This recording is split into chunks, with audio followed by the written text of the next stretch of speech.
Nokia. The Nokia mobile phone is really all about accelerating. CEO Steve Jobs unveiling what many are calling a revolutionary new product, the iPhone. Two guys have passed us, and it's Apple and Samsung. Nokia is facing challenging and very dynamic times. The game has changed from a battle of devices to a war.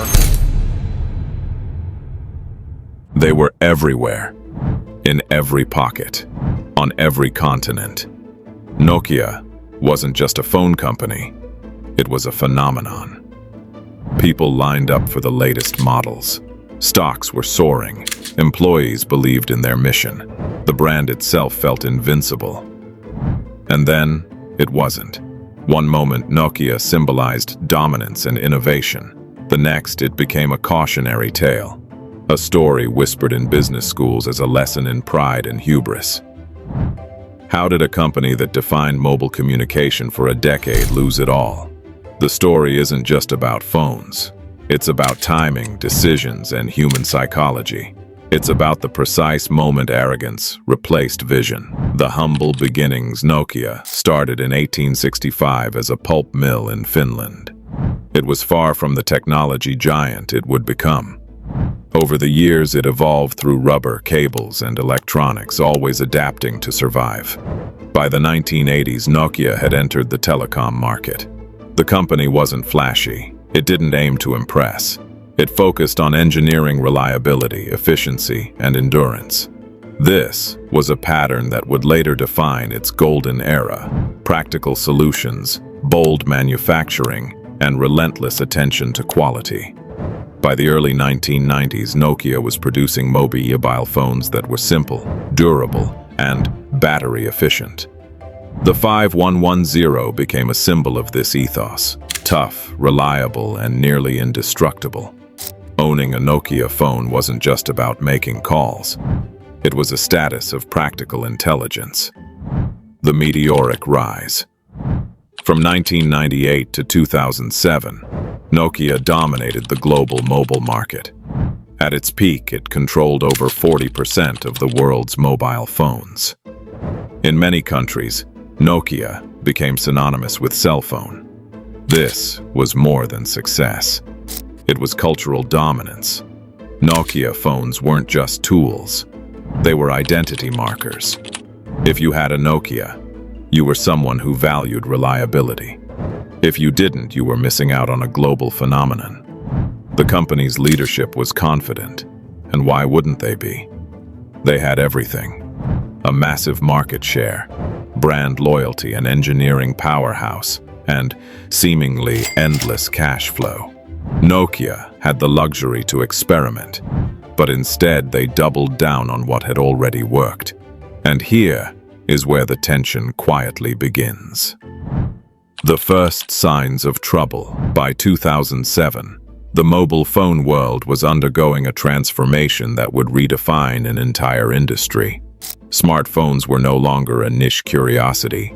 They were becoming the standard, the device that would connect people not just through calls and texts, but through entire digital ecosystems. Apple had just launched the iPhone, a device that combined sleek design with a revolutionary touchscreen interface.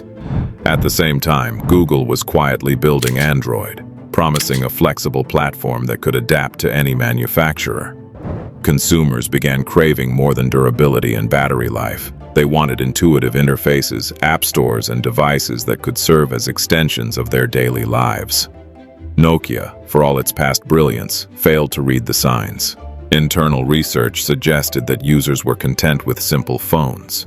Engineers debated upgrades to Symbian OS rather than exploring entirely new operating systems. The mistake wasn't technical, it was cognitive. Past dominance created a false sense of security, blinding Nokia to the urgent need for innovation and setting the stage for a decline that would astonish the world. The moment pride took over, Nokia executives had a phrase they repeated often: "We are Nokia, we lead, others follow." This was the subtle poison. Pride made them react slowly to innovation. They continued releasing incremental upgrades while Apple and Android redefined what a phone could be. By 2008, smartphones were no longer a luxury. They were a necessity. Consumers demanded ecosystems, app stores, and intuitive interfaces. Nokia had none of this. Their market share began to erode rapidly. The precise moment of the fall. Many analysts point to Nokia's rejection of Microsoft's Windows Phone in its earliest stages. The company believed its own Symbian platform could adapt.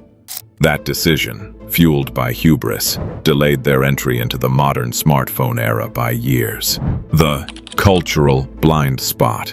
Nokia wasn't just failing technologically, it was failing culturally. Apple understood that phones weren't just devices. They were extensions of identity, style, and lifestyle. Samsung and Google followed suit. Nokia, however, clung to engineering logic over emotional resonance. Inside Nokia's headquarters, engineers debated functionality.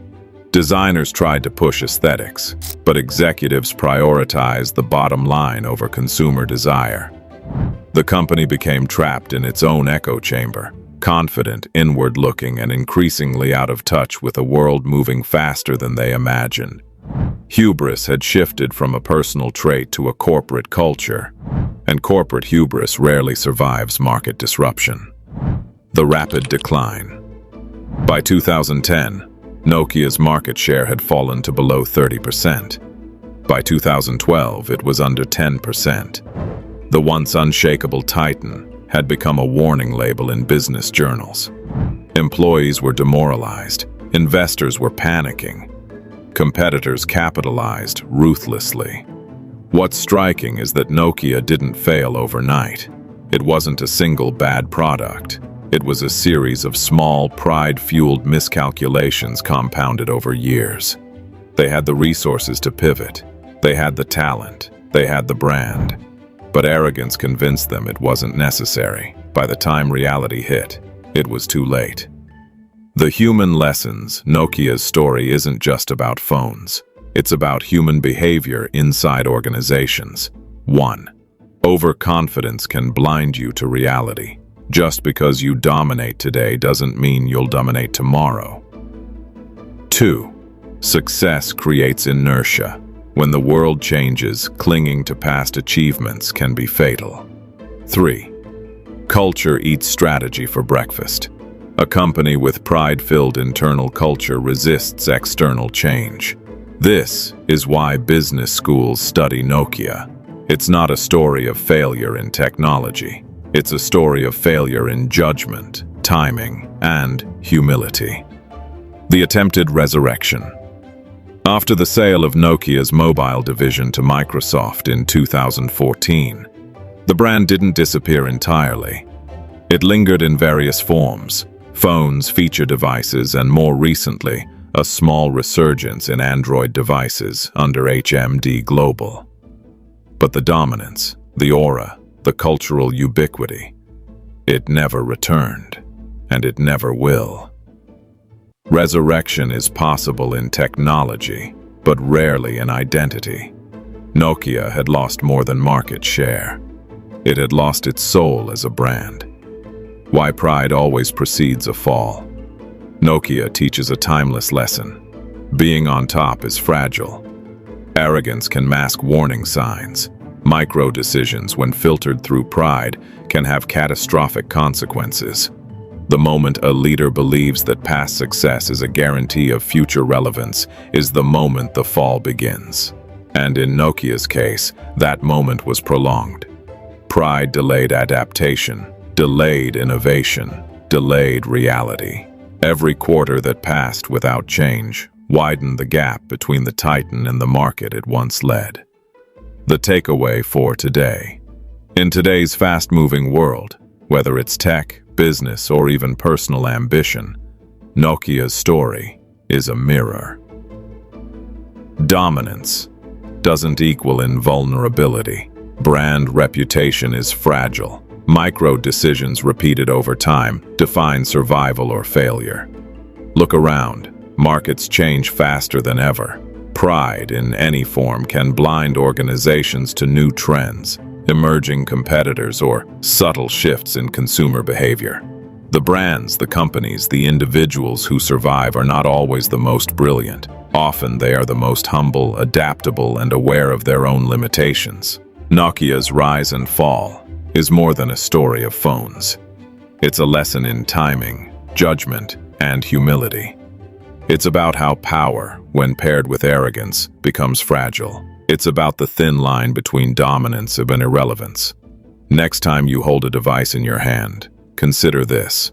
The technology itself is transient. The real story is how people, decisions, and culture shape the world around it. And sometimes, just sometimes, even giants can fall because they believed they could not. If you found this story insightful, hit that subscribe button for more deep dives into the rise and fall of the world's most fascinating brands, companies, and icons.